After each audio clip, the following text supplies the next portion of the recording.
Hi, it's so nice to, meet you online. I'm Natalie, and yeah, I'm very excited to chat with you today for our Future Europe sort of interview series. Maybe we can start out with, you introducing yourself and what you do and your role. Yeah, Natalie, thank you for having me here. I look forward to your event in maybe a couple of months. I currently work as Global Digital Commerce Director in Wrigley's, and I focus on Perfect Digital Store as an area. Yeah, and in the past, I've spent last 2 decades mostly on different parts of digital transformation. Nice. And can you maybe share a little bit about your journey to becoming Global Digital Commerce Director and maybe like what key experiences have sort of shaped your approach to digital commerce? Yeah, Natalie. So as I was mentioning, spending almost 2 decades in different parts of digital. I think then there was nothing called digital commerce, some time back. But I think one of the key things was, common thread is consumers. Everything that has happened in digital is influenced by consumers, and at the scale at which digital could reach out or enable consumers is what's driven. And I think that's the thread that flows with digital commerce as well, is because the fact is that there are more and more people who spend a lot of time on digital at the moment. A lot of those people are shopping, and hence, digital commerce becomes so important from where it started as one channel for enabling their shopping experience to today probably becoming one of the key channels to fulfill their shopping experience. Yeah, I know that you're also going to be diving into this at, our upcoming Future Europe event. Can we maybe dive a little bit deeper into your specific session? So I know that you're going to be focusing on how, digital commerce is evolving beyond just shopping, which is, what you were just hinting at. What sort of major shifts, I guess, do you see redefining how consumers sort of engage with brands online? I'm going to be talking about how digital commerce is coming to, consumers forefront, and if it's not already has come in. And as I mentioned, what are those key shifts? So I would quote one stat from Forrester, which is more than 70% of all shopping will be influenced by digital, and that might be digital across different mediums possible, but majority, a significant part of that will be influenced by digital commerce. And I think that's one of the key things to look at where consumers are going. And I think secondly is the way the industry is going, right? The way technology is evolving today and enabling all of us, like your voice commerce, social commerce, chatbots, all that, what it hints towards is that in future we will be using digital commerce more and more. Yes, for shopping, and for multiple other reasons to understand a product, to get information about a product further, to get inspired by categories, not just products, but what you should be shopping. So I think all that promises that digital commerce as we go. For a lot of us, especially in CPG industry, we started with less than 1% of contribution, but we've all seen the trend, and it gives us a good confidence that it will be a pretty looking double-digit contributor for a lot of us. Nice. And yeah, speaking of trends, how do you think brands should sort of rethink their digital commerce strategies to stay ahead and on top of these trends? Yeah, I think the first and foremost is stop thinking about digital commerce as just a sales channel, because what digital commerce is truly, and we all spend a lot of time in partner, in platforms like Amazon or Walmart or Tesco's, depending on where in the world we are. But I think one of the key things is that digital commerce has become a place where you start your journey, you spend a lot of time, and then it converts, and it will keep converting in a loop.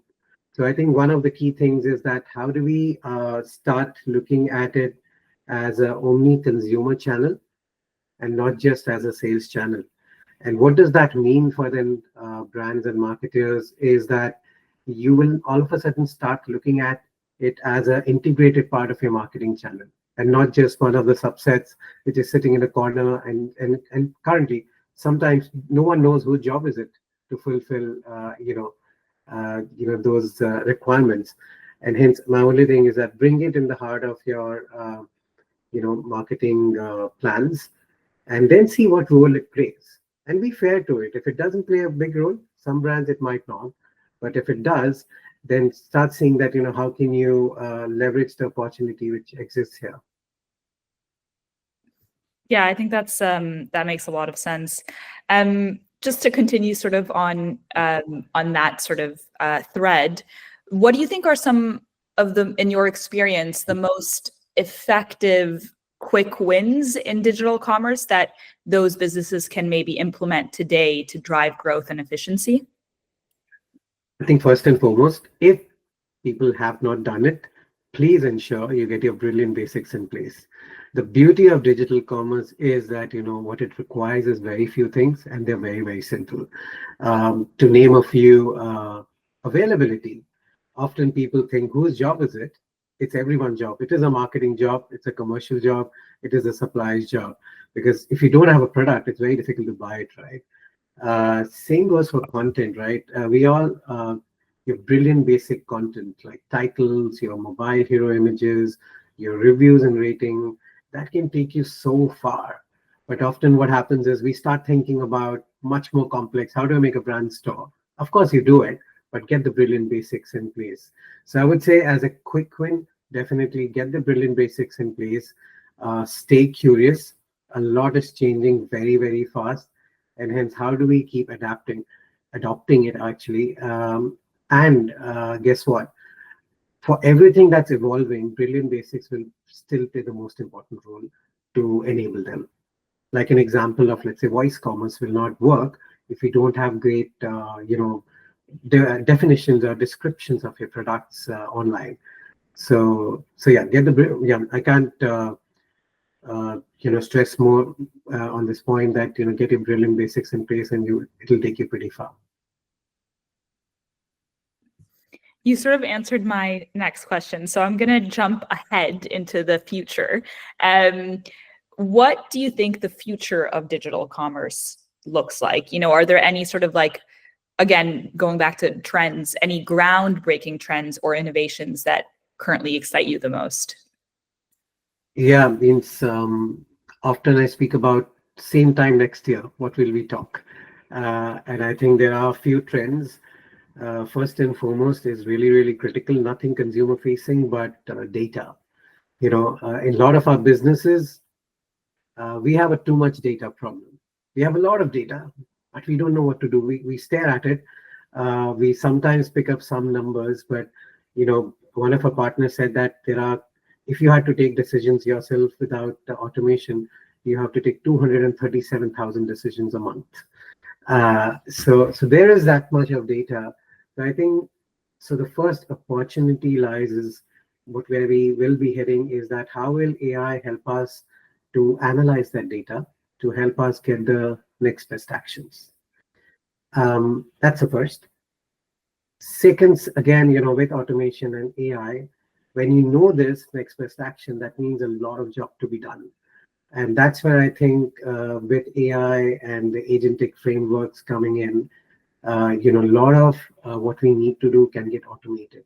You will still be driving it, as the lead of the of the ship, but a lot of those actions will be actually done by AI, like writing content with the right keywords or creating visuals. And that's where I think I'm still a student of the agents or agentic framework, as they call it, but that's going to evolve a lot. That agents will start thinking like you, like consumer, taking multiple data and probably create and deliver you content which will be much better than what we would have taken days to generate.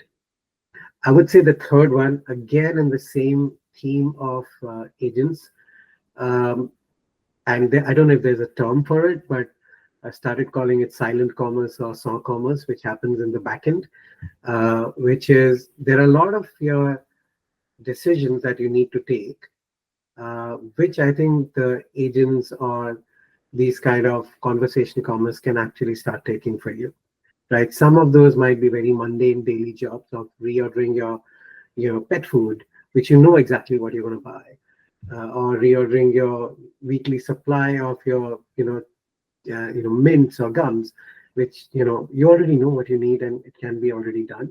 But also it'll evolve quite a bit where you'll be surprised how agents will start understanding you so much more and taking decision.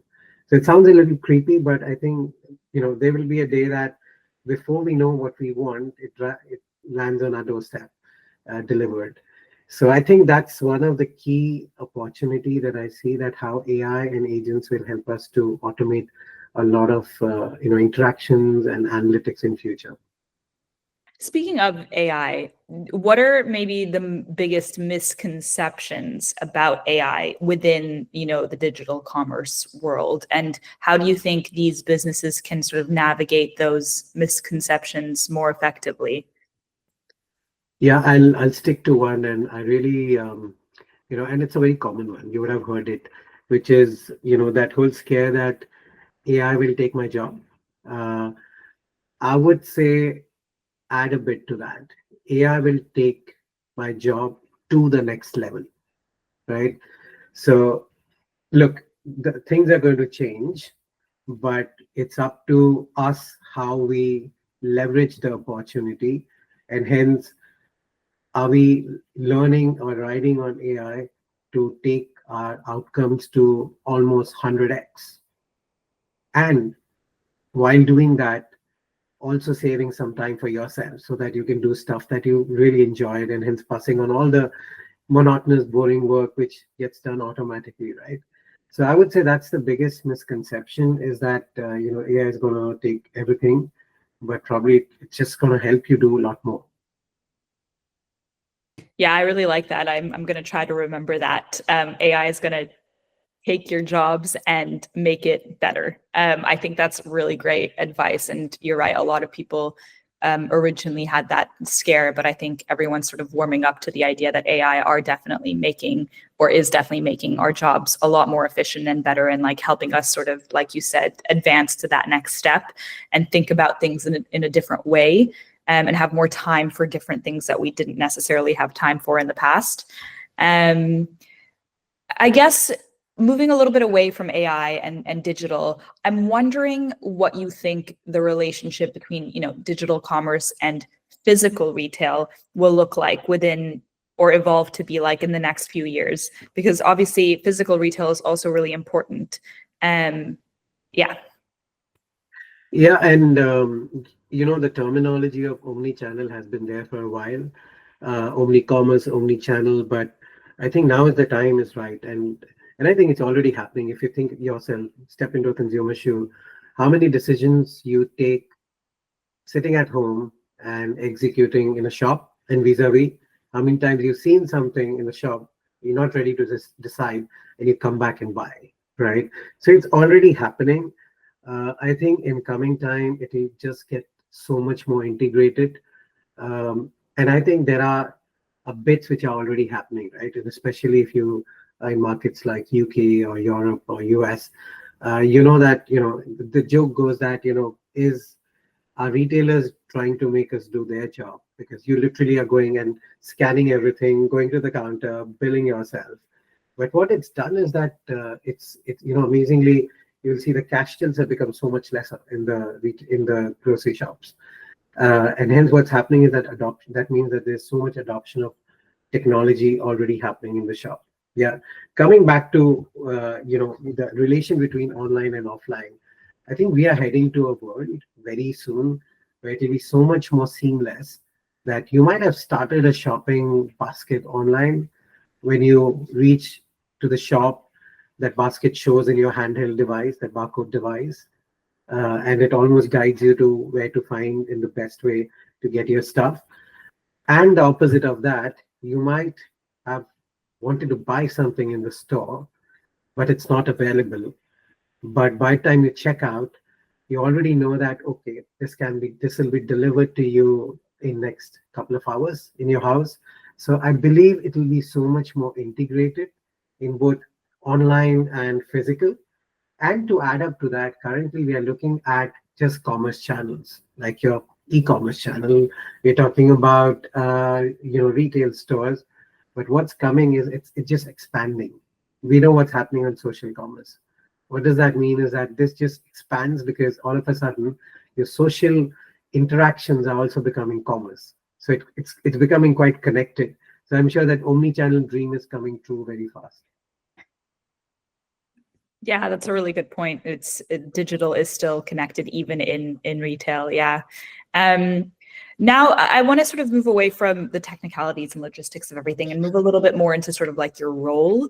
Because obviously, you're the global digital commerce director, which entails a lot of responsibility, but also I'm wondering how you maybe foster a culture of digital innovation, firstly within, a legacy brand, but while also sort of like balancing this global strategy within local markets, because obviously each market is very different.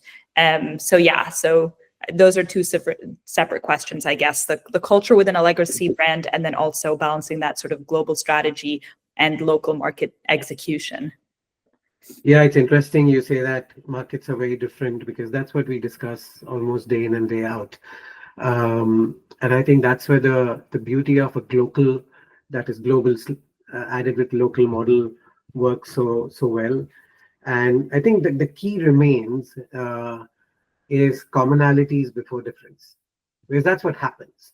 We first jump into seeing what's different, but if we take a step back and see what are the areas we are more similar or the needs are very similar, then what happens is all of a sudden you're looking things in a very different way. And trust me, most of the time, 70 to 80% of things will be similar, right? And what that has done is that you all of a sudden are solving for bigger bets, lesser bigger bets, and doing it really well because you've got the collective power of different markets coming together and delivering the best we need, keeping it agile and scalable or modular so that it fits their requirements. You're doing the big chunk of jobs together, and hence it has also freed up time for you. And hence there are, of course, culturally we might be different, the needs of the markets will be different, but then what happens is that you've built enough time to address those things separately. So yeah, I would say look at commonalities before difference, and then of course we've made enough time to address the different nuances for the markets. That's something I haven't heard before. So I really like that. Sort of diving into that specific piece of advice, are there any, of course, without giving away too much, but are there any other maybe key insights that people can expect from your session at Future Europe? Look, it's as I mentioned earlier, the intent is to see that how digital commerce is coming in the center of forefront of consumers, right? That's definitely the key thing. I already spoke about it. The intention is not to show what we can't do or what is a dream state, but almost some realistic, pragmatic way of winning fast. And then, of course, in the same line that if we have to do this, because the challenge of digital commerce is that our scale, it's a growing channel. It's evolving every day, and hence our scale is so much, and it'll keep growing. And hence you need to do a lot of things, simple stuff, but repeatedly. And hence, how will AI and automation and technology help you in that journey to do so? I think those are some of the things we'll touch upon. We're still a couple of months away, but that question of same time next year, of course, we will deep dive into that as well. And who knows, it might have evolved very different from what we see today. Wonderful. Well, I'm looking forward to, I don't know if I'll get to listen to your session at the event, but I'm sure audience members will very much look forward to hearing all of the insights that you're going to be sharing in a little bit more detail. Well, a lot more detail. But yeah, thank you so much for your time, Swagat. And yeah, it was wonderful to meet you. Thank you, Natalie.